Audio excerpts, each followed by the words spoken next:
Hey guys, welcome to another episode of the Wednesday Checkup. Feels like we haven't done one of those intros in a while. That's because we've been busy talking about the novel coronavirus. Today, we're going to be looking at some of the most common conspiracy theories I've seen and heard out there.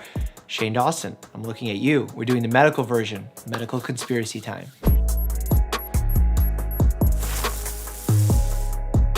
The government introduced the coronavirus in 2018, and Bill Gates was somehow responsible. Bill and Melinda Gates Foundation is one of the most humanitarian foundations in the world, financially speaking.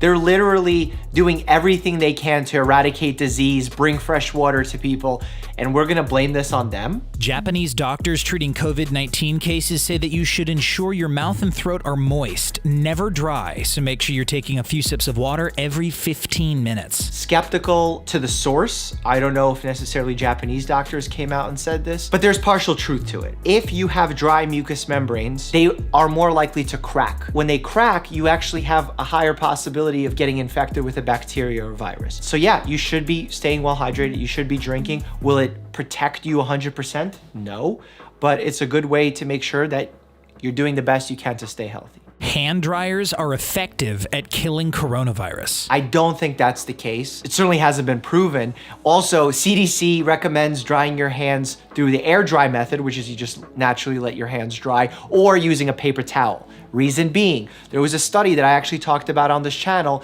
that showed those ultra high speed dryers actually blow bacteria and viruses all over the place, especially if you don't wash your hands well. With this virus having fecal oral spread, meaning that toilets, sinks can be quite messy, especially in public restrooms, you don't want to be blowing that bacteria and viruses all over the place.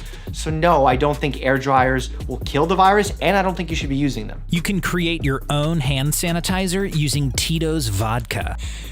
I was almost gonna say yeah, it's possible to create your own hand. Not with vodka, not with Tito's vodka. I actually think Tito's vodka came out and had to make a statement on this because people were doing this based off a TikTok video. No, you cannot use Tito's vodka, which I think is only 40% alcohol, to create a hand sanitizer like that. It's just not recommended. If you're gonna be using some kind of disinfectant, the recommendation would be to use rubbing alcohol. That being said, soap and water, soap and water, soap and water. Gargling with salt water or vinegar will eliminate the COVID-19 coronavirus. We have no evidence of that. I actually do recommend saltwater gargles to a lot of my patients, not for eliminating viruses, just because it soothes a sore throat. If you have mucus buildup, it helps clear the mucus, especially if you have postnasal drip or really chronic sore throat.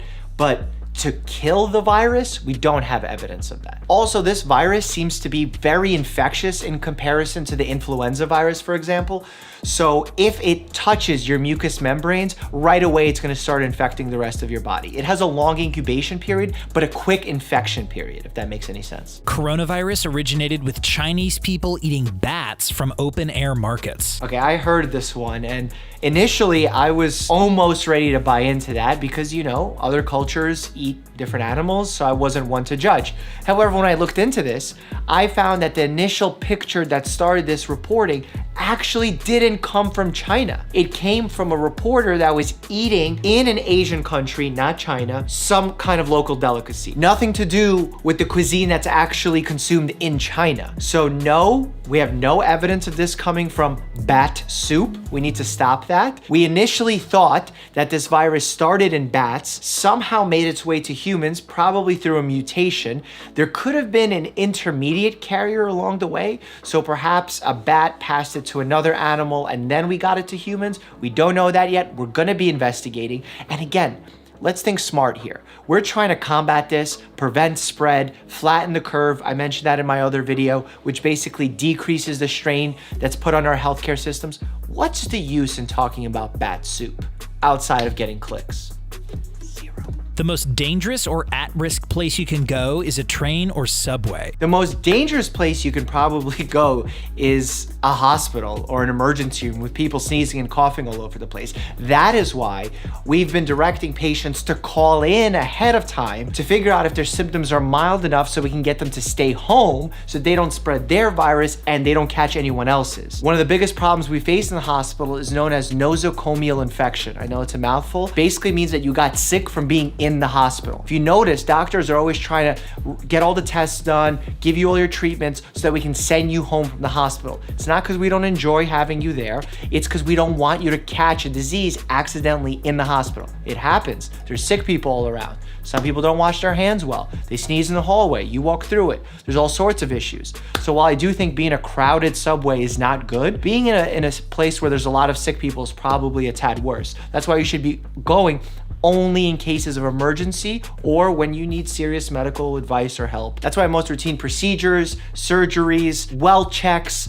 all have been pushed aside in order to prevent patients from coming in and catching COVID-19. The Simpsons predicted the coronavirus. The Simpsons, the novels, no one could have predicted this. Yes, we knew that there was a possibility of another pandemic happening. It happens with each generation. I think it happens. The last one that to me rings the biggest bell is the Spanish flu of 1918. That claimed millions of lives. Hopefully now with modern medicine, our ability to communicate, our ability to create technology like vaccines and antiviral medications rather quickly, hopefully we're going to do a better job. An Irish company is preparing to release rapid COVID-19 testing kits, which can provide results in 15 minutes. That would be awesome because we need more testing kits, and if we can get them done quickly, very important.